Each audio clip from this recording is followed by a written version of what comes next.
ఇవాళ చాలా మంది అయిపోయారు వెనకాల. అక్కడ పండి పంపించండి.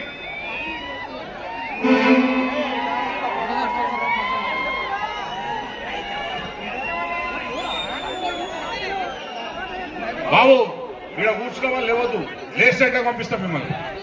తమ్ముడు అర్థమైనా? కూర్చున్న దగ్గరనే విజయమే తప్ప అపజయం ఎరగనటువంటి నాయకుడు మన హరీష్ అన్న. ఒకసారి హరీష్ అన్న గట్టిగా చప్పట్ల ద్వారా అందరం కూడా మనం స్వాగతం పలకాలి. ఎందుకంటే రాత్రి మమ్మల్ని నిరంతరం శ్రమిస్తూ మెదక్, జైరాబాద్ 2 పార్లమెంటు స్థానాలను గెలుచుకొని తమ్ముడు అక్కడ నిలబడ్డారు. మనము తెలంగాణ రాష్ట్రాన్ని తీసుకొచ్చినటువంటి కేసీఆర్ గారికి మనం అందరం కూడా ఈ విజయాన్ని అంకితం ఇవ్వాలన్నటువంటి ఆలోచనతోని మనము ప్రతిరోజు కూడా మీరందరూ కూడా ఇంత భారీ ఎత్తున కదిలొచ్చినందుకు మీ అందరికి కూడా ధన్యవాదాలు తెలియజేస్తూ, కోట్ల గొంతులను ఏకం చేసినటువంటి జెండా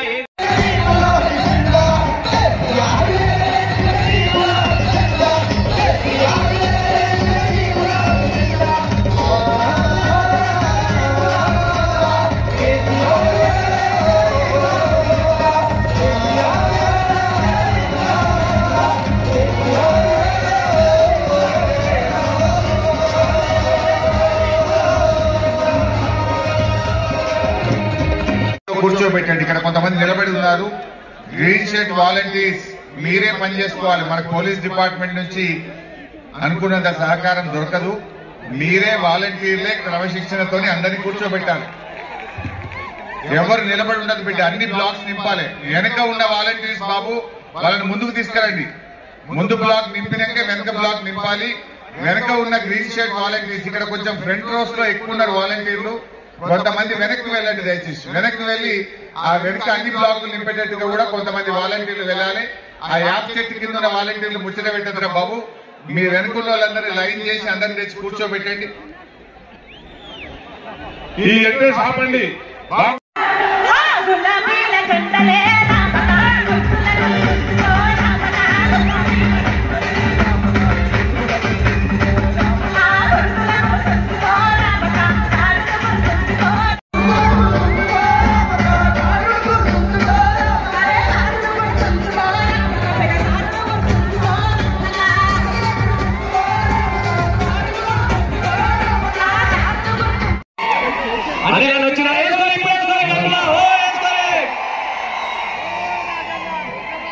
థ్యాంక్ యూ అన్న. పో గాలంతా నీకే ఉన్నది, పోయే గాలన్న మొత్తం నీకే ఉన్నది, పో గాలంతా.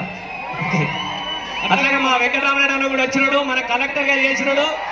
ఒకసారి గట్టిగా వేసుకొని మా సిద్దిపేట ఆకున్నది, మాది కూడా తక్కువ లేదు, గట్టిగా పోయేసుకొని. ఇద్దరు అన్నలకు ధన్యవాదాలు అన్న. మళ్ళా హరీష్ అన్న కూడా వేసుకుంటారా? ఇక వేసుకోండి మరి, హరీష్ అన్న కూడా వేసుకోండి. Okay, thank you. అందరూ ఇలా తుక్కం పోయింది. కేసీఆర్ వచ్చిందో ఇలా కాళేశ్వరానికి సింగూరు ప్రాజెక్టును అనుసంధానం తీసుకొచ్చి 3 పంటలకు సరిపోయే సాగునీరు తీసుకొచ్చినటువంటి మన కేసీఆర్ గారు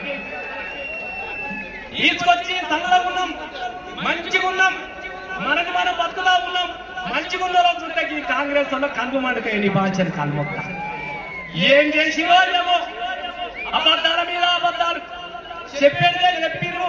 ఇక చూడుర్రి, ఒక్కసారి చూడుర్రి, పండవెండి తొక్కుర్రి, మీ కాలు మొత్త మీ బాధ్యలు ఒక్కసారి నాకు గుర్తుర్రు అంటే పోలగన మనుషులను గుర్తి. ఇక గద్దెలకి 3 నెలలు మన గుర్తిండా లేదా? మంచి గుర్తిండు, మామూలు గుద్దరే. మళ్ళా గుర్తుడు గుద్దితే వెనకకు మరి చూసి సారు సార్ నీ బాధ్య నువ్వు లేకుండా నడవదు తెలంగాణ, నువ్వు లేకుండా నడవని చెప్పేసి ఇలా మళ్ళా మనకి వచ్చావా లేదా?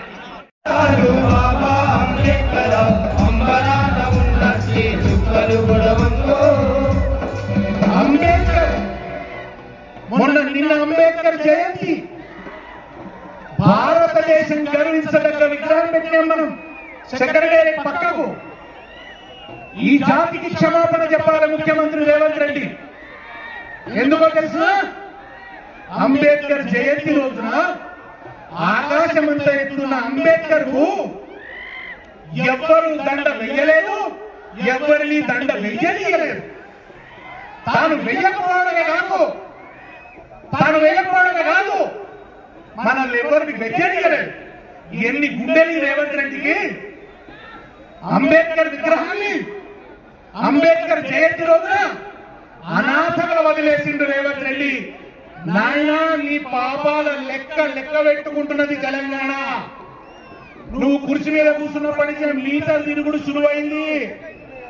మా ఆటో డ్రైవర్ మీటర్ ఎట్లా తిరుగుతుందో నీ పాపాలు లెక్క పెట్టే మీటర్ కూడా తిరుగుతున్నది. గోవింద బీసీ బంధు గోవింద గోవింద అని గోవింద కాంగ్రెస్ వస్తే గోవింద గోవింద అని గోవింద కాంగ్రెస్ వస్తే గోవింద పథకాలన్నీ గోవింద ప్రజలకు మేలు గోవింద పథకాలన్నీ గోవింద ప్రజలకు మేలు గోవింద కళ్యాణ లక్ష్మి గోవింద ముబారక్ Govinda KCR kit Govinda nutrition kit Govinda Govinda అని గోవింద కాంగ్రెస్ అంటే గోవింద కాంగ్రెస్ అంటే గోవింద ఇక నిందముడే గోవింద గోవింద అని గోవింద కాంగ్రెస్ అంటే గోవింద గోవింద అని గోవింద గోవింద పింఛను వెంచుడు గోవింద రైతు బంధు వెంచుడు గోవింద పింఛను వెంచుడు గోవింద రైతు బంధు వెంచుడు గోవింద గోవింద అని గోవింద కాంగ్రెస్ అంటే గోవింద గోవింద అని గోవింద కాంగ్రెస్ అంటే గోవింద గోవింద అని గోవింద కాంగ్రెస్ అంటే గోవింద గోవింద అని గోవింద అన్ని ముంచుడే గోవింద అడిగితే దంచుడే గోవింద అన్ని ముంచుడే గోవింద అడిగితే దంచుడే గోవింద గోవింద అని గోవింద కాంగ్రెస్ అంటే గోవింద గోవింద అని గోవింద కాంగ్రెస్ అంటే గోవింద గోవింద అని గోవింద కాంగ్రెస్ అంటే గోవింద హరితారము గోవింద పచ్చని చెట్లు గోవింద పచ్చని చెట్లు గోవింద ఇదులన్నీ కూడా గోవింద గోవింద అని గోవింద కాంగ్రెస్ అంటే గోవింద గోవింద అని గోవింద కాంగ్రెస్ అంటే గోవింద గోవింద అని గోవింద కాంగ్రెస్ అంటే గోవింద గోవింద అని గోవింద కాంగ్రెస్ అంటే గోవింద. హరీష్ రావు గారు, మహమూద్ అలీ గారు, సునీత లక్ష్మారెడ్డి గారు, వేదికను అలంకరించిన గౌరవ పార్లమెంట్ సభ్యులు, శాసనసభ్యులు, శాసన మండలి సభ్యులు, మాజీ శాసనసభ్యులు, స్థానిక సంస్థల ప్రజాప్రతినిధులు, పార్టీ రాష్ట్ర నాయకులు, ఈరోజు ఈ సుల్తాన్పూర్ వద్ద జరుగుతున్న ఈ సభకు అశేషంగా తరలి వచ్చినటువంటి నా అన్నదమ్ములకు, అక్క చెల్లెలకు అందరికీ నమస్కారం.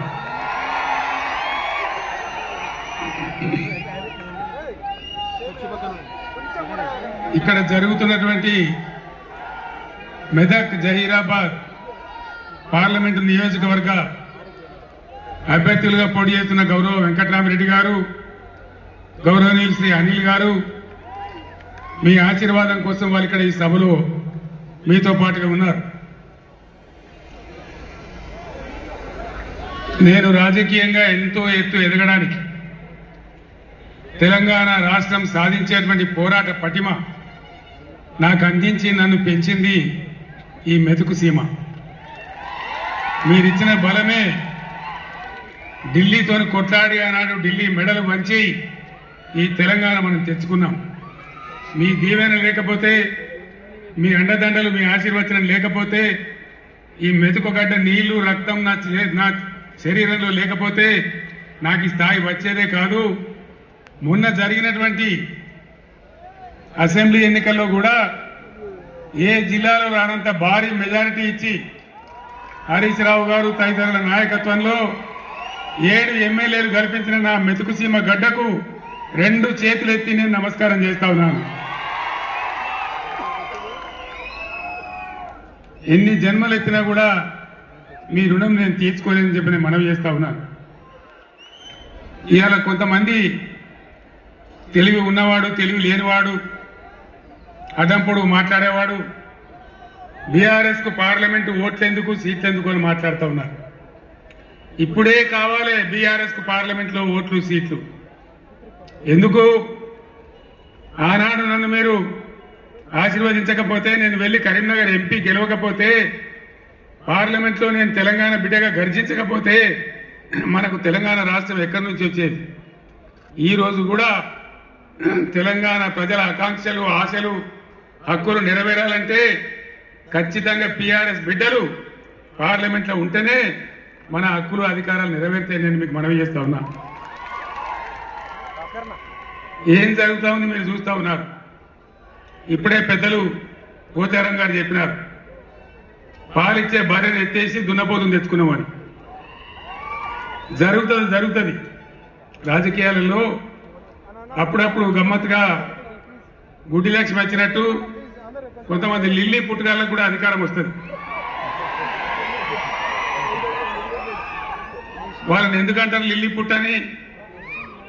ప్రజల అధికారం ఎందుకు ఇస్తారు?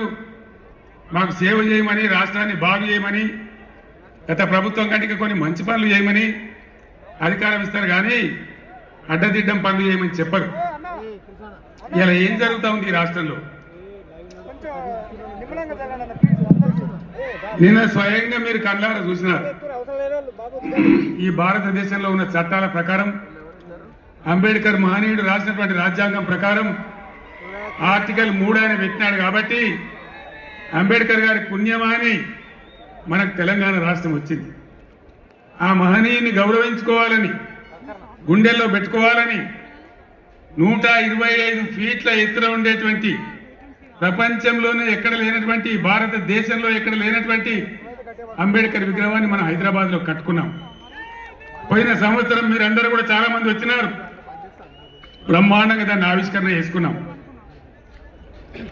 కానీ నిన్న అంబేద్కర్ జయంతి, ఆ విగ్రహం పెట్టిన తర్వాత జరిగిన తొలి జయంతి, ఈ లిల్లీ పుట్టుగాల ప్రభుత్వం ఏం చేసింది? అక్కడికి గవర్నమెంట్ పోలే. ఆ మహనీయునంత హిమాలయ పర్వతమంతా ఎత్తున్న విగ్రహానికి ఒక పువ్వు పెట్టలే, ఒక పూలమాల పెట్టలే, అంజలి ఘటించలే. అనేక రాష్ట్రాల నుంచి ప్రజలు వచ్చినారు చూడడానికి. వాళ్ళ కనీసం మంచినీళ్ళు ఏర్పాటు చేయలే, గేట్లు బంద్ చేసి తాళాలు వేసినారు. దీన్ని ఏమంటారు? అహంకారమా? కండకావరమా? ఏమనుకోవాలి దీనికి? అజ్ఞానమా? ఎవరు పెట్టిన విగ్రహమే కదా, మనం ఒక విగ్రహమే పెట్టుకోలే. ఆయన పెట్టిన ఆర్టికల్ 3తోనే తెలంగాణ వచ్చింది కాబట్టి రాష్ట్ర సెక్రటేరియట్ కూడా, సచివాలయానికి కూడా అంబేద్కర్ మహనీయుని పేరే పెట్టుకున్నాం. విగ్రహం కాడికి పోలే. మరి ఆ సెక్రటేరియట్ ఎందుకు కూర్చుంటున్నారు? సిగ్గులే కూడా కూర్చుంటున్నారా? అది కూడా అంబేద్కర్ పేరు మీదనే ఉన్నది కదా. యాదగిరి గుట్ట కూడా బీఆర్ఎస్ గవర్నమెంటే కట్టింది. మరి ఆడిపోయి ఎందుకు మొక్కుతున్నారు? ఎమ్మెల్యేలు ఉండే క్వార్టర్లు కూడా బీఆర్ఎస్ గవర్నమెంటే కట్టింది. గెలిచిన కాంగ్రెస్ ఎమ్మెల్యేలు దానిలో ఎందుకుంటున్నారు? అన్ని తీసేస్తారా? మిషన్ కాకతీయ చెరువులు బంద్ చేస్తారా? ఏమేం బంద్ చేస్తారు? ఈ లిల్లీ పుట్టురాలని నేను ఎందుకన్నా అంటే దీనికే అన్నా. ఒకనాడు ఇదే లిల్లీ పుట్టురాల పార్టీ సింగూరు ప్రాజెక్టు మన నోరు కొట్టి, మన ఎండబెట్టి, ఒక డ్రాప్, ఒక చుక్క నీళ్లు కూడా మనకి ఇయ్యలే. హైదరాబాద్కి ఇచ్చినారు. బాధపడ్డాం, ఏడ్చినాం. పొలాలు ఎండిపోయినాయి. అక్కడ నిజామాబాద్ వాళ్ళు ధర్నా, ఇక్కడ మెదక్ వాళ్ళు ధర్నా. ఇయ్యలే. తెలంగాణ వచ్చినాక కదా ఇదే హరీష్ రావు ఇరిగేషన్ మంత్రిగా ఉండి జటా కాలువలు తవ్వి నీళ్లు, సింగూరు కాలువలు తవ్వితే కదా అందువరకు నీళ్లు వచ్చినాయి, పంటలు పండినాయి. ఎక్కడి నుంచి వాడుకున్నాం సింగూరు నీళ్లు? ఇచ్చిన వీళ్ళు వచ్చినాయి ఆనాడు నీళ్లు. ఇవాళ ఏం చేస్తారు లిల్లీ పుట్టుగాళ్ళు? సంగమేశ్వర, బసమేశ్వర 2 లిఫ్ట్లు పెట్టుకున్నాం, బ్రహ్మాండమైనటువంటి. కాళేశ్వరం నీళ్లతోని సింగూరుకు లింక్ పెట్టుకున్నాం కాబట్టి అటు నిజాం సాగర్ కానీ, ఇటు మెదక్ జిల్లా కానీ మల్లన్న సాగర్తో కలుపుకున్నాం కాబట్టి బ్రహ్మాండంగా సంగమేశ్వర బసవేశ్వర నారాయణ ఖేడ్కు జహీరాబాద్ నీళ్ళు వచ్చేటువంటి లిఫ్ట్ పెట్టుకున్నాం. అక్కడ 1,00,000 ఎకరాలు, ఇక్కడ 1,00,000 ఎకరాలు. ఆందోళన నియోజకవర్గానికి కూడా 1,00,000 ఎకరాలు. ఎక్కడ పెట్టిన దాన్ని ఎందుకు పండబెట్టారు, ఎందుకు కోల్డ్ స్టోరేజ్లో పెట్టారు? దయచేసి మీరు ఆలోచన చేయాలి. నేను మీ అందరినీ కోరుతా ఉన్నా, దళిత బిడ్డలను దళిత మేధావులను కోరుతా ఉన్నా, అంబేద్కర్ గారిని అవమానిస్తే మనం మౌనం పాటించదామా?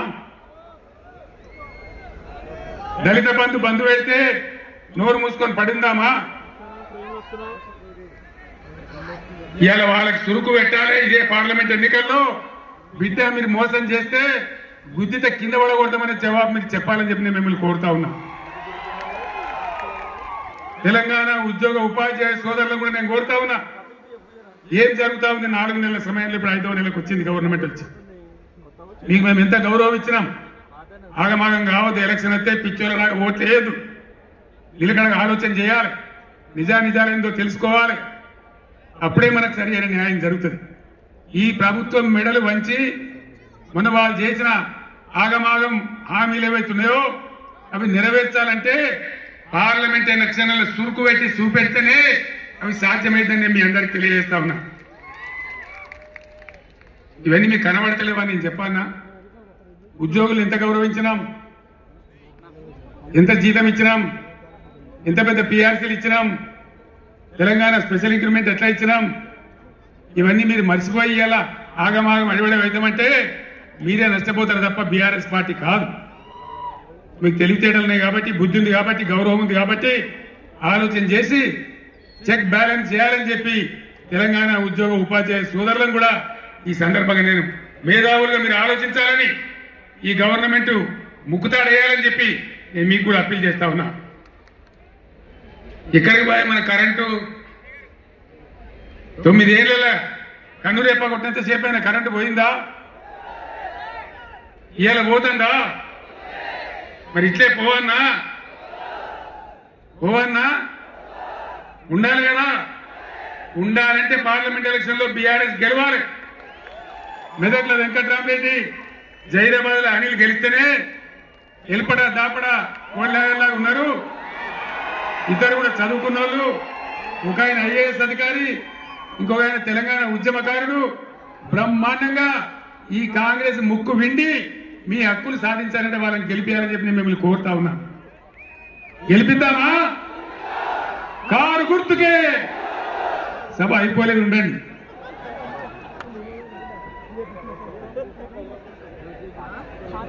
ఎన్ని మాటలు చెప్పానండి. కేసీఆర్ 1,00,000 రుణమాఫీ చేసిండు కదా, ఇక ఉరికి 2 లక్షలు తెచ్చుకొని చెప్పిందా? డిసెంబర్ 9 నాడే మాఫీ చేస్తాం. ఎదురైన ఆడపిల్లలకు 2,500 ఇస్తాం. ఎన్ని చెప్పారు? ఒక్క మాట నా ఖాయం ఉన్నదా? మరి ఏం జరగాలి ఇప్పుడు? ఈ రాష్ట్రం ఇట్లే పోవన్నా? నేను 15 ఏళ్ళు కొట్లాడి సాగు నోట్ల తలకాయ పెట్టి సచ్చేదాకా తెగబడి ఈ రాష్ట్రం సాధించి 10 ఏళ్ళు బ్రహ్మాండంగా అన్ని రకాల ప్రజలను కడుపులో పెట్టుకుని సాదుకున్నాం. రైతు సోదరులను కళ్ళలో పెట్టుకొని కాపాడుకున్నాం. ఒక పాలసీ, వ్యవసాయం ద్వారా రాష్ట్ర ఆదాయం పెంచాలని, రైతాంగాన్ని నిలబెట్టాలని అనేక మంచి స్కీములు పెట్టినాం. రైతు బందే ఏళ్ళకి పూర్తి మందికి రాలే. పంటలు వచ్చినాయి, అవి కొనే దిక్కు లేదు. కనీసం మద్దతు ధర పోగా 500 బోనస్ ఇస్తామన్నారు. బోనస్ బోగసేనా? బోనస్ వసూలు చేయన్నా? ఈ ప్రభుత్వాన్ని మెడలు వంచానా? వంచాలంటే మేము కొట్టి వంచాం, మీ ఓటు ద్వారానే వంచాలి. సిద్దిపేట వాళ్ళు మంచి దారి చూపించారు. హరీష్ నాయకత్వంలో పోస్ట్ కార్డుల ఉద్యమం చేస్తా ఉన్నారు. ఇవాళ ఇక్కడ సంగారెడ్డి ఈ వేదిక నుంచి నేను యావత్తు తెలంగాణ రైతాంగానికి పిలిపిస్తా ఉన్నా. 2 లక్షల రుణమాఫీ వెంటనే చేయాలని, ఎండిపోయిన పంటలకు 25,000 నష్టపరిహారం ఇవ్వాలని, ఎకరానికి బోనస్ ఖచ్చితంగా ఇవ్వాలని, వడ్లు వెంటనే కొనుగోలు చేయాలని రాష్ట్ర వ్యాప్తంగా రైతాంగం దయచేసి రేపటి నుంచే పోస్ట్ కార్డు ఉద్యమం మొదలు పెట్టాలని కూడా సిద్దిపేటను మార్గదర్శకంగా తీసుకొని చేయాలని నేను కోరుతా ఉన్నా. ఇవన్నీ చేయాలని అడిగితే ఇప్పుడే పోచారం గారు అన్నాడు, ఒక మంత్రి ఏమో రైతు బంధు అడిగితే చెప్పుతోని కొట్టిన ఉంటాడు, ఇంకో ముఖ్యమంత్రి ఇవన్నీ ఏమైనాయి ఎందుకు ఏమని గట్టిగా నిలదీస్తే ఏం మాట్లాడతారు లిల్లీ పుట్టుగాళ్ళు. నీ గుడ్లు వేసి గోటీలు ఆడుకుంటాం, నీ పేగులు తీసి మెడలేసుకుంటాము, నిన్ను పండబెట్టి తొక్కుతాము, నీ ముడ్డి మీద షెడ్డి లేకుండా షెడ్డీలు గుద్దుకుంటాము. ఇదేనా 10 ఏళ్లలో నేను ముఖ్యమంత్రి ఉన్నప్పుడు ఒక్కసారి ఇటువంటి మాట విన్నారా? ఇంత అగౌరవంగా మాట్లాడినామా? ఇంత అన్యాయం మీ కళ్ళ ముందు జరగాలనా? దయచేసి ఆలోచన చేయాలి. ఎలక్షన్ అంటే ఓట్లు అంటే ఏదో ఆగమాగం ఓట్లేసుడు కాదు. ఇలా సభలో ఉన్నారు, నేనే ఒక 100-150 లారీలు దాటుకుంటా వచ్చిన, అలా ఫుల్గా మంది ఉన్నారు. చాలా దూరంలో పోలీసు వాళ్ళు ఆపుతా ఉన్నారు, పోలీసు వాళ్ళు బొమ్మలు వీకేస్తా ఉన్నారు. నేను పోలీసు మిత్రులకు మనవి చేస్తా ఉన్నా, మీ డ్యూటీ మీరు చేయండి. 10 ఏళ్ళు మేము కూడా గవర్నమెంట్ ఉన్నాం. అమాయకులను బెదిరియడం, కొట్టడం, బీఆర్ఎస్ ఫ్లెక్సీలు బికేయడం ఇదా మీ పోలీస్ డ్యూటీ? మేము కూడా లెక్క పెడతా ఉన్నాం. నేను పోలీసు పేరెత్తంగానే ప్రజలు ఎట్లా మాట్లాడుతున్నారో మీరు చూస్తున్నారు, ప్రజల గోల చూస్తున్నారు. ఇప్పటికైనా మీ అరాచకాలు బంద్ చేయండి, జాగ్రత్త. లేకపోతే మళ్ళా గ్యారంటీగా బీఆర్ఎస్ అధికారానికి వస్తుంది. అప్పుడు మీ గట్టి ఏమైతే ఆలోచన చేసుకోవాలి. 10 ఏళ్ళు మేము ఉన్నామే, 10 ఏళ్ళు నేను ముఖ్యమంత్రి ఉన్నానే, ఒక్కరోజన్నా మేము దౌర్జన్యం చేసినామా? ఎవరైనా వేధించినామా? మరి ఎందుకు మీడియాలో మితిమీరిన పనులు చేస్తా ఉన్నారు పోలీసులు?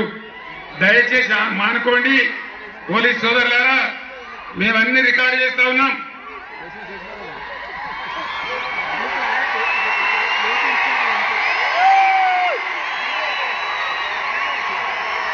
ఈ ప్రజల స్పందన చూసైనా మీరు మారాలి. డీజీపీ గారు మీరు మారాలని నేను చెప్తా ఉన్నా, లేకపోతే మీ మీదకి ప్రజలే తిరుగుబడే రోడ్డు వస్తుంది, జాగ్రత్తగా నేను చెప్తా ఉన్నా.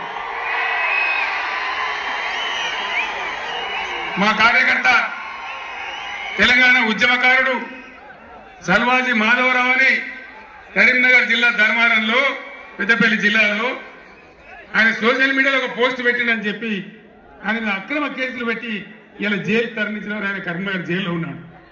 ఇది మీకు న్యాయమా?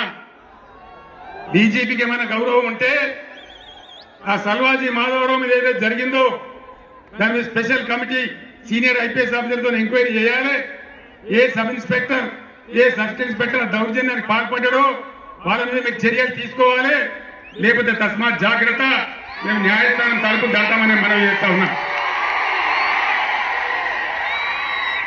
మేము కూడా మస్తుగా చూసినాం. నేను కేంద్ర మంత్రిగా పనిచేసిన, రాష్ట్ర మంత్రిగా పనిచేసిన, ఇదే జిల్లాలో 20 ఏళ్ళు ఎమ్మెల్యేగా ఉన్నా, ముఖ్యమంత్రిగా పనిచేసిన, కానీ దౌర్జన్యాలు మీతో మేము చేయించలేదు. అనవసరంగా మీరు రాజకీయ చేసే వాళ్ళు చేస్తారు, మీకు అవసరం లేదు. అలా ఎక్కడ చూసినా వరి కోతలు ఉండే, ఇవాళ కరెంటు కోతలు, క్రాప్ హాలిడేలు.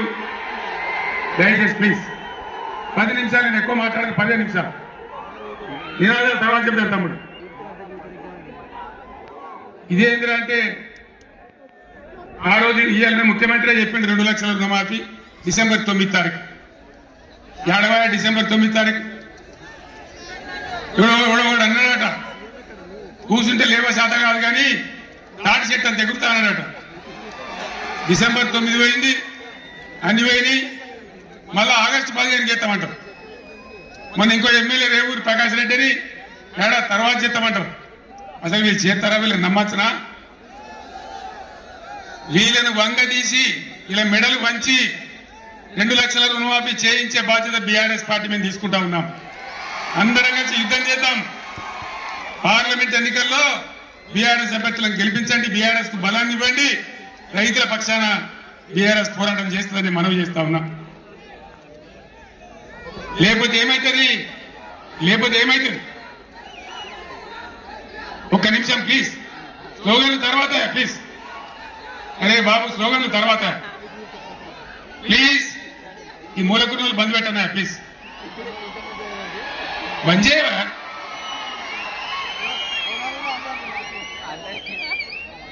ఏం జరుగుతుంది చెప్పండి. ఒకసారి ఆలోచన చేయాలి ప్రజలు. ఓట్లు ఆగమాగం వేయద్దు, ఎవడో ఏదో చెప్తాడు. ఇదివరకే మొన్న దెబ్బతిన్నాం, మొన్న ఎలక్షన్లో దెబ్బలు తిన్నాం, కింది మీద అయిపోయినాం. ఇంత ధీమాగా ఉండ్రి రైతులు, ఇంత మంచిగా ఉండ్రి,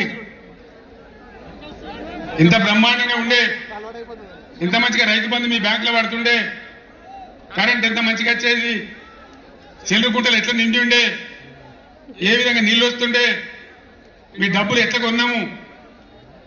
ఇలా తప్పుడు వానలు పడే పరిస్థితులున్నాయి. అక్కడక్కడ తెచ్చిన వాళ్ళకి వడ్లు తడిసిపోతున్నాయి, కాంటాలు పెట్టలేరు, కొనుగోలు జరుగుతలేదు. దాని మీద గవర్నమెంట్కి నియంత్రణ లేదు. అందువల్ల దయచేసి మేము కడుపులో పెట్టుకొని కాపాడిన రైతులు ఇలా ఆగమాగం అవుతా ఉన్నారు. రైతు బంధు రాకపోతే అప్పుల పాలైన లక్షల కొద్ది మోటార్లు కాలినాయి, ట్రాన్స్ఫార్మర్లు కాలినాయి. 3 ఎకరాలు వేసినట్టు 1 ఎకరమే పండింది.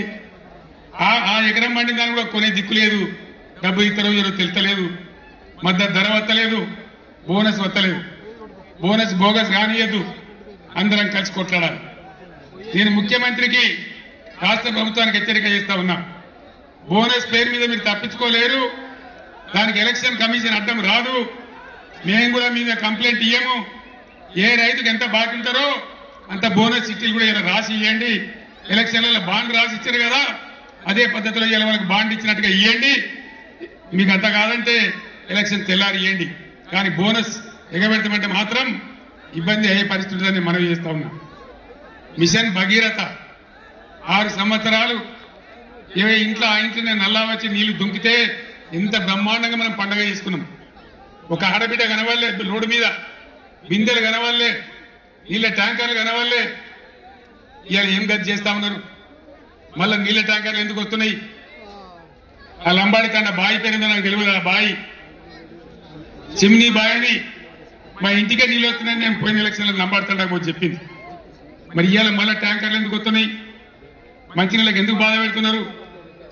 అంటే చేతగాని ప్రభుత్వం ఉంది, అసమర్థులు ఉన్నారు, ఉన్న వసతులు కూడా వాడుకోవత్తలేదు. 9 ఏళ్లు నడిచిన కరెంటు ఇయ్యత్తలేదు, 6 ఏళ్లు నడిచిన నల్లా నీళ్ళు ఇయ్యత్తలేదు. రైతులను కాపాడే పరిస్థితి లేదు, రైతు బంధించే పరిస్థితి లేదు. ఈ విధంగా మళ్ళా మొదటికి తెస్తా ఉన్నారు. ఎన్ని మాటలు మాట్లాడిన కళ్యాణ లక్ష్మి ₹1,00,000 కాదు, తులం బంగారం ఇస్తాం. ఇచ్చింది ఆయన ఒకేంటికన్నా వచ్చిందా తులం బంగారం? మరి ఇట్లే కూర్చుందామా? నేను ఎక్కువ గంటల పొట్టలు ఉపన్యాసం చెప్పా, 10 నిమిషాల్లో ముగించుదాం. ఏం జరుగుతుందో ఒకసారి ఆలోచన చేయండి. ఇన్ని వాగ్దానాలు చేసి, ఇన్ని మాటలు చెప్పి, మీ ఓట్లు తీసుకొని అధికారంలోకి వచ్చి ఇవాళ అన్ని ఎగబెట్టి మళ్ళా ఎలక్షన్లో వచ్చి ఓట్లు అడుగుతారు. ఎట్లా వేస్తారు ఓట్లు? నాకు అర్థం కాదు. వేస్తే ఏమవుతుంది? ఏం జరుగుతుంది వేస్తే? మేము ఎన్ని చెప్పి, ఎన్ని అబద్ధాలు చెప్పినా మళ్ళా మాకే గుద్దిందని ఆయనతో ఏం లేకుండా ఎగబెడతారు. ఇలా ఉల్టా గుద్ది బీఆర్ఎస్ ని గెలిపిస్తేనే బీఆర్ఎస్ మొత్తం ప్రభుత్వం మెడలు వంచుతుంది, మీకు న్యాయం జరుగుతుంది తప్ప వేరే విధంగా జరగదని చెప్పి తెలియజేస్తా ఉన్నా. అందుకోసం ఒకటే మాట మీరు ఆలోచన చేయాలి. ఇలా అనేకమైనటువంటి ఇబ్బందుల్ని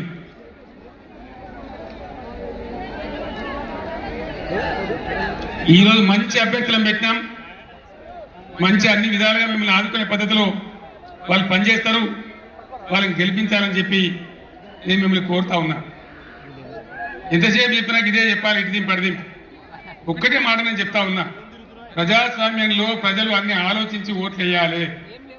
మన కళ్ళ ముందే మనల్ని మోసం చేస్తుంటే మళ్ళీ వాళ్ళకే సర్ది కడితే మళ్ళీ వాళ్ళకే ఓట్లేస్తే ఎటు కాకుండా అయితే ఆగమవుతారు. సంగమేశ్వర బసవేశ్వర కావాలన్నా, కాళేశ్వరం పనులు పూర్తి కావాలన్నా, కడుపు నిండా మళ్ళీ నీళ్లు రావాలన్నా, కరెంటు మంచిగా రావాలన్నా ఈ ప్రభుత్వాన్ని మెడలు వంచాలి. నేను ఇంకో మాట కూడా మీకు చెప్తా ఉన్నా, వాస్తవంగా వాళ్ళు గెలిచిండ్రు, మాకేం ఓర్వలేనితనం లేదు. వాళ్ళు కూడా ఉండాలి, 5 ఏళ్ళు పనిచేయాలి. అప్పుడే నల్లదేందో తెల్లదేందో తెలుస్తుంది. కానీ ముఖ్యమంత్రి మాట్లాడే మాటలు చూస్తే, సభలలోనే మనుకుడు చూస్తే తిరగబడ్డ జనం తెలంగాణలో సర్వే రిపోర్ట్లు వస్తున్నాయి కాంగ్రెస్ కు 2 సీట్ల కన్నా ఎక్కువ రావు అని. అంతటా అన్ని జిల్లాలలో కూడా రైతాంగం తిరగబడతా ఉంది. అందుకే ముఖ్యమంత్రి నిన్న నారాయణపేట సభలో ఆయన భయం, ఆయన కంపం చూస్తే ఈ గవర్నమెంట్ ఏడాది కూడా ఉంటట్లేదని మనం చేస్తా ఉన్నాం. ఎవడు ఎప్పుడు పోయి బీజేపీలో వెళ్తాడో, ముఖ్యమంత్రి జంపు కొడతాడో, ఏమవుతుందో, ముఖ్యమంత్రి ఈడో మాట మాట్లాడతాడు, ఢిల్లీకి పోయి బీజేపీ కోటేమని టీవీలో చెప్తాడు. అంటే ఏం జరుగుతుంది? ఎవరికి ఎవడు బీ టీము, ఎవరు కలిసిపోయినారు ఒకసారి ఆలోచన చేయాలి. దయచేసి ఏ మార్పాటుగా ఉంటే ఇబ్బంది జరుగుతుంది. కాంగ్రెస్ గతంలో కూడా మీరు 60 ఏళ్ళు చూసినారు, ఇంకా కూడా ముందరికి మోసపోతే దెబ్బతింటాం. ఇక బీజేపీ పార్టీ ఏమన్నా ఏకైనా పనిచేసిందా మన రాష్ట్రానికి? పెద్దలు చెప్పారు, అక్కడకు రాని చుట్టము మొక్కిన మరం ఈయని వేల్పు మోరమున దాని ఎక్కిన బారని గుర్రము గ్రక్కున విడవంగా వాళ్ళవి వెళ్ళరా సుమతాన్ని. బీజేపీ అక్కడికి రాని చుట్టం. ఒక మెడికల్ కాలేజ్ ఇయ్యలే, ఒక నవోదయ కాలేజ్ ఇయ్యలే, ఒక జాతీయ ప్రాజెక్ట్ ఇయ్యలే. నేను స్టేజ్ ఎక్కుంటే హరీష్ రావు మాట్లాడుతుంటే విన్నా, ఆయన అన్ని చెప్పిండు. అవన్నీ 100% కరెక్టు. బీజేపీ కోటేసినా మన మందిర నదిలో వారేసిన గంటే అది ఎందుకు పనికిరాదని మనం చేస్తా ఉన్నాం. యువకులుగా గాడుల వాడు కొట్టుకొని పోకుండా, పిచ్చి పిచ్చిగా గుడ్డిగా ఓట్లు వేయకుండా దయచేసి ఆలోచన చేయాలి. ఇవాళ తెలంగాణకు న్యాయం జరగాలంటే, తెలంగాణ హక్కులు కాపాడాలంటే, తెలంగాణ ప్రాజెక్టు కంప్లీట్ కావాలంటే, మళ్ళా రైతాంగానికి మళ్ళా మేలు జరగాలంటే ఈ ఆగమాగం పార్టీలు కాదు. తెలంగాణ హక్కుల కోసం పేగులు జగదా కొట్టాడే ఒకటే ఒక పార్టీ బీఆర్ఎస్ పార్టీ, గులాబీ జెండా. ఆ జెండా ఉన్న కారు గుర్తుని ఆదరించాలి. దయచేసి మీ అందరినీ నేను మళ్ళొకసారి కోరుతా ఉన్నా. ఇటు వెంకట్రామరెడ్డి గారు, మీరు కూర్చోండమ్మా, క్యాండిడేట్ లేదు, మీరు కూర్చోండమ్మా, మీరు కూర్చోండి బ్రదర్. వెంకట్రామరెడ్డి గారు ఒక ఐఏఎస్ అధికారి, ఈ జిల్లాకు సేవ చేసిన వాడు. ఆయనకు డబ్బులు అవసరం లేదు, సేవ చేద్దామని వచ్చినాడు. దయచేసి మెదక్ అభ్యర్థిగా వెంకట్రామరెడ్డి గారు కారు గుర్తు కొట్టేసి గెలిపించండి. అనిల్ కుమార్ 2000 నుంచి బ్రహ్మాండంగా తెలంగాణ ఉద్యమం నుండి పోరాటం చేసిన బిడ్డ, బలహీన వర్గాలకు చెందిన బిడ్డ. ఆయన జైరాబాద్ పార్లమెంట్ నుంచి నిలబడ్డాడు. దయచేసి అనిల్ కుమార్ గారిని జైరాబాద్ పార్లమెంట్ నుంచి గెలిపించమని మిమ్మల్ని కోరుతూ, ఆగమాగం అయితే అడిబడివైపోతాం. ఆనాడు నేను చెప్పిన తెలంగాణ తెస్తాను మీ బిడ్డగా. నేను మళ్ళా చెప్తా ఉన్నా, మీ ఆశీర్వచనంతో గ్యారంటీగా ఈ రాష్ట్రంలో మళ్ళా బీఆర్ఎస్ గవర్నమెంట్ తెస్తా. మా రైతాంగాన్ని అంతా, అన్ని వర్గాల ప్రజలనంతా కాపాడుతా. మా దళిత బిడ్డలకు మళ్ళా దళిత బంధు కూడా ఇచ్చి తీరుతా. మీ ఆశీర్వాదంతో ముందుకు సాగుతానికి మనవి చేస్తూ, ఇంత పెద్ద సంఖ్యలో ఏ సిటీ పక్కకు లేకపోయినా, ఏ టౌన్ పక్కకు లేకపోయినా, ఇంత పెద్ద ఎత్తులో ఈ సభకు తరలి వచ్చినటువంటి మీ అందరికీ కూడా పేరు పేరున ప్రతి ఒక్కరికి ధన్యవాదాలు తెలియజేస్తూ నేను సెలవు తీసుకుంటా ఉన్నా. జై తెలంగాణ. గట్టిగా చెప్పాలి, జై తెలంగాణ. కారు గుర్తుకే, కారు గుర్తుకే, జై తెలంగాణ. ధన్యవాదాలు.